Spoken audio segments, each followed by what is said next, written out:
Trong đấu phá thương khung, những diễn biến gần đây đã trở nên hết sức gay cấn khi Tiêu Viêm dẫn quân trở về Gia Mã Đế Quốc tiến đánh Vân Lam Tông. Vào cái ngày Vân Vận cùng Cổ Hà tổ chức hôn lễ, cầm huyền trọng xích trong tay, Tiêu Viêm liền ném thẳng vào mặt Vân Sơn, gây chấn động toàn trường. Sau đó, vì để xem ai mới là người xứng đáng với Vân Vận, một cuộc đổ ước giữa Cổ Hà và Tiêu Viêm đã liền diễn ra. Và tất nhiên, cuộc đổ ước này, Cổ Hà đã bị Tiêu Viêm đánh bại trong vòng 10 chiêu, để rồi sau đó, cuộc chiến đẫm máu giữa Tiêu Viêm và Vân Sơn nổ ra. Có thể nói, mở đầu trận chiến bằng vào thực lực ngang ngửa với đấu tông, Tiêu Viêm cùng Vân Sơn chính diện giao phong là vô cùng ngang ngửa. Sau đó, cục diện trận đấu chỉ thay đổi khi Dược Lão xuất hiện dùng một chiêu chấn bay Vân Sơn xuống mặt đất. Và cũng bởi vì sự xuất hiện của Dược Lão, vụ hộ pháp của hồn điện đã liền xuất hiện. Sau đó, hai người giao phong cực kỳ quyết liệt. Còn Tiêu Viêm cùng Vân Sơn, hai người cũng chiến với nhau một trận sống còn. Trong không trung, trường kiếm cùng huyền trọng xích liên tục va chạm. Ở gần đó, Hải Lão cùng Gia Hình Thiên chiến đấu với đám đấu hoàng của Vân Lam Tông cũng vô cùng mạnh mẽ, cuộc chiến là cực kỳ căng thẳng. Để rồi cuối cùng, bước ngoặt của trận đấu đã tới. Trong khoảnh khắc Vân Sơn cầm trường kiếm lao theo truy đuổi Tiêu Viêm, trong tay Tiêu Viêm, đấu khí trên người âm thầm bạo phát. Sau đó, ba loại hỏa diễm cũng đồng thời ngưng tụ lại. Ở giữa ngực Tiêu Viêm, một đóa hỏa liêm với ba màu cũng liền thành hình. Lúc này đây, mang theo luồng sức mạnh kinh khủng, Tiêu Viêm gầm lên hét lớn. Sau đó, cầm đóa hỏa liên trong tay, anh ấy liền hướng về phía Vân Sơn ném tới. Đối diện với hỏa liên, ánh mắt Vân Sơn nhòe đi, tất cả lực lượng mạnh nhất từ trước tới giờ trên người hắn ta cũng liền bạo phát. Trong khoảnh khắc đóa hỏa liên đánh trúng người Vân Sơn rồi bạo nộ, một vụ nổ ầm ầm đã liền bạo phát, làm toàn bộ nơi đây chấn động. Khi khói bụi qua đi, thân ảnh Vân Sơn ngất lịm cứ thế rơi xuống. Còn Tiêu Viêm nhân cơ hội đó, anh ấy liên tiếp lao tới tung quyền khiến Vân Sơn bỏ mạng tại chỗ.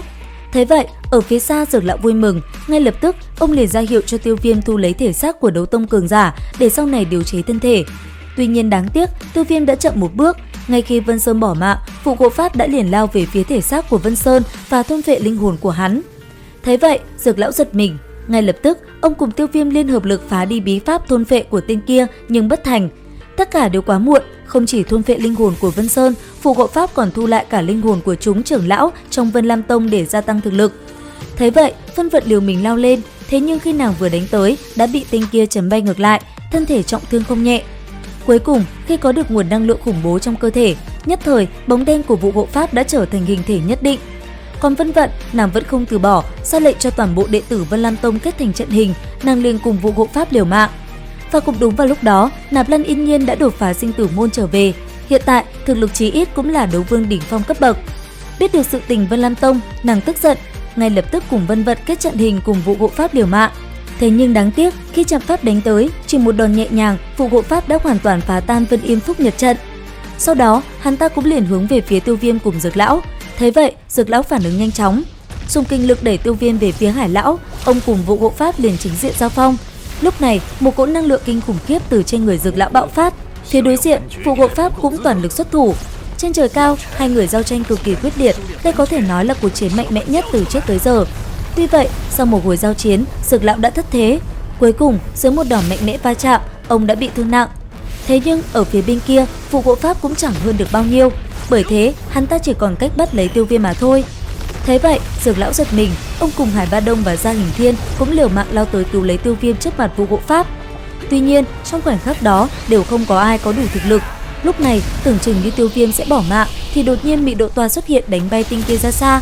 Sau đó, cầm lấy Tiêu Viêm lùi lại, thanh âm nàng đã liềm vang lên quát: "Tính mạng của hắn là của ta."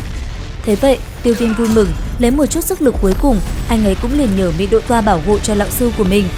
Nghe xong, Mị Độ Toa suy nghĩ một hồi, cuối cùng nàng cũng đồng ý. Sau đó, nàng và Dược Lão liền cùng nhau liên thủ đánh vụ hộ pháp. Chính bởi điều này, vụ hộ pháp liều mạng đem thi thể Vân Sơn tự bạo. Nương theo đó, một nguồn năng lượng khủng khiếp bạo phát. Và rốt cuộc, ở trên trời cao, sau một hồi giao chiến, Dược Lão sức lực đã cạn kiệt, thân thể theo đó cũng dần trở nên hư ảo. Giờ đây, Dược Lão hiểu tiếp theo kết cục của mình sẽ là gì. Trước khi bị vụ hộ pháp bắt đi, ông liền lưu lại một đạo ấn ký trên trán của Tiêu Viêm. Sau đó, nói vào lời sau cuối, ông cũng liền bị vụ hộ pháp bắt lấy linh hồn. Tuy nhiên, trận chiến vẫn chưa kết thúc. Và liệu rằng tiếp theo chuyện gì sẽ xảy ra? Theo dõi kênh để biết thêm chi tiết nha. Video đến đây là hết rồi. Xin chào và hẹn gặp lại.